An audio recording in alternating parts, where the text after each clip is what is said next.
A bold move from Brussels, but will it work? The European Commission's going ahead with a plan for a new price cap on Russian natural gas. We all know that our sanctions are deeply grinding into the Russian economy with a heavy negative impact. But Putin is partially buffering through fossil fuel revenues.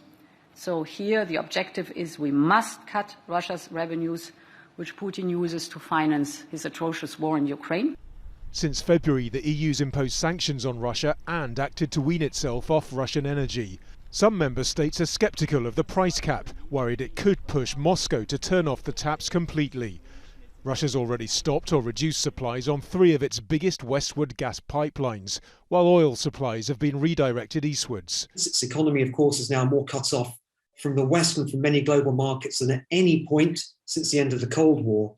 And in some respects, the way that the war in Ukraine has gone and Russia's subjection to sanctions means that Russia's economic fate is sealed. It has to become an Asia-facing, Eastern-facing economic power, or it will economically perish. If President Putin's worried, he's not letting on. Speaking at the Eastern Economic Forum in Vladivostok, he called the price cap idea stupid. He also addressed another issue with global implications, Ukraine's grain exports. Shipments like this one resumed after Kyiv and Moscow reached a deal in July, with Turkey and the United Nations acting as guarantors. But Putin says the developing world is being cheated. If we remove Turkey as an intermediary, virtually all the grain was brought not to the poorest countries, but to the European Union. The World Food Programme speaks of the need for the poorest countries.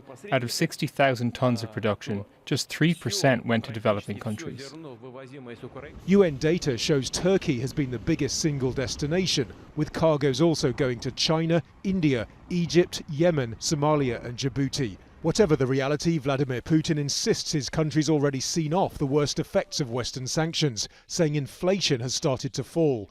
He told this gathering Russia's natural resources would protect the nation as jobs and companies disappeared in Europe. That's surely a warning the continent can't ignore. Nadim, Al Jazeera.